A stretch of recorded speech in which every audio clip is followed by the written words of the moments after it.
qu'est-ce que t'as pensé des films d'espionnage de cette année, mon David? Ouais, je suis d'accord avec toi.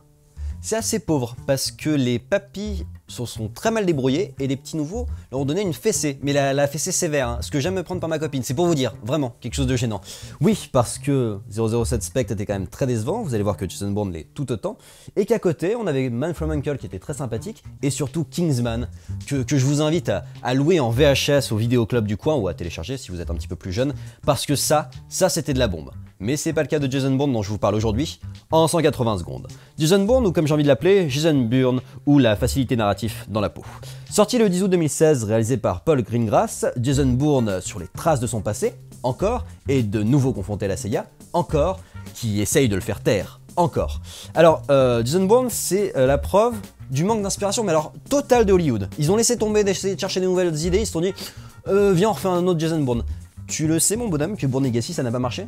Ouais mais là on ramène Matt Damon. Tu le sais que sa ligne narrative est finie? Oui mais j'ai mon chapeau magique de mauvais scénariste. Qu'est-ce que j'ai dans ce chapeau magique? Je vais te réinventer un passé qui ne se rattache pas du tout à l'histoire originale. Allez, un papa méconnu qui est au cœur du complot. Qu'est-ce que j'ai là-dedans? Ah oui, un Némésis de jeunesse. Oh, un méchant plus méchant que les autres, encore au-dessus des autres.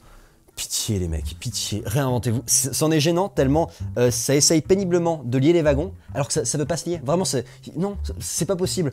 C'est le gros défaut du film, c'est que toutes ces facilités narratives nous font sortir du film, surtout que le film ne raconte rien parce que l'histoire de Jason Bourne est finie. C'était fait pour être une trilogie et maintenant c'est achevé.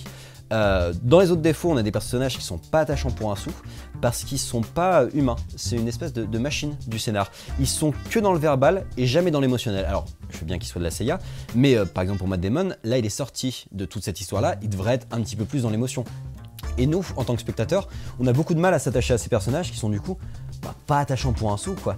Et puis Matt Damon s'en sort mal. Moi, je suis pas un grand fan de Matt Damon à la place. Et là, il est gênant, en fait. Il nous tire une tête de hamster dépressif pendant 2 heures. Et c'est... il vient chercher son chèque, quoi, et puis il n'offre rien. En plus, je trouve qu'il y a un vrai contresens scénaristique dans le film. C'est par rapport à son combat face à Vincent Cassel, qui est donc un agent comme lui. Matt Damon va chercher à tout prix la vengeance, qui était justifiée dans le 3e volet à la suite de la perte de sa copine. Là, ça l'est un peu moins. Et du coup, on a toute cette question-là que lui veut plus tuer parce qu'il a tué, parce qu'il était à la CIA et qu'il était plus ou moins obligé. Mais par contre, il va les dézinguer les mecs qui étaient comme lui avant. Et du coup, le personnage est érigé en héros. C'est pour moi un contresens total et c'est pour moi quelque chose d'assez gênant, même en termes de fond de ce que ça défend. Parce qu'il ne devrait pas être érigé en héros, surtout qu'il y a un parti pris sérieux du film. James Bond peut tuer à tout va parce qu'il y a un parti pris un petit peu coolos. C'est pas le cas de Jason Bourne et ça c'est vraiment dommage. En termes de réalisation en plus, on a cette caméra portée qui est vomitif, utilisée à outrance. Ça peut être utile comme dans Captain Phillips, là ça l'est pas du tout. On a une scène de poursuite, de course-poursuite qui parodie mais mal Taxi et qui est tout simplement illisible. Vraiment c'est dégueulasse, j'ai rien bité. Et alors il y a d'autres scènes d'action qui passent quand même très pas, en fait qui passent pas, mais celle-là est vraiment la pire. Il y a juste un point intéressant, c'est par rapport aux réseaux sociaux qui est mis sur le scénar, la coercition entre la CIA et les réseaux sociaux pour taguer notre vie privée, j'ai envie de dire, ça c'est intéressant, mais ça se met très mal en fait dans le film. Donc voilà, je trouve que le film est assez décevant, avec une fin en plus qui revient au statu quo qui est assez ridicule, et je vous conseille d'aller plutôt voir Kingsman, et top. Voilà, j'espère que ce film vous a plus plu qu'à moi. Je dois confesser que je suis pas un grand fan de Jason Bourne à la base. Je préfère, moi, les James Bond, je préfère d'autres films. Je trouve que Jason Bourne, c'était un peu un 24 du pauvre sans le talent des scénaristes derrière. Mais celui-là, je pense, va mettre tout le monde d'accord dans le sens où c'est pas bon. Je trouve que c'est un peu mieux quand même que le Bourne Legacy, parce qu'il suit, mais c'est quand même pas fou. Je vous invite à liker, commenter, vous abonner, puis je vous donne rendez-vous sur la page de Directive Première pour d'autres critiques ciné en 180 secondes.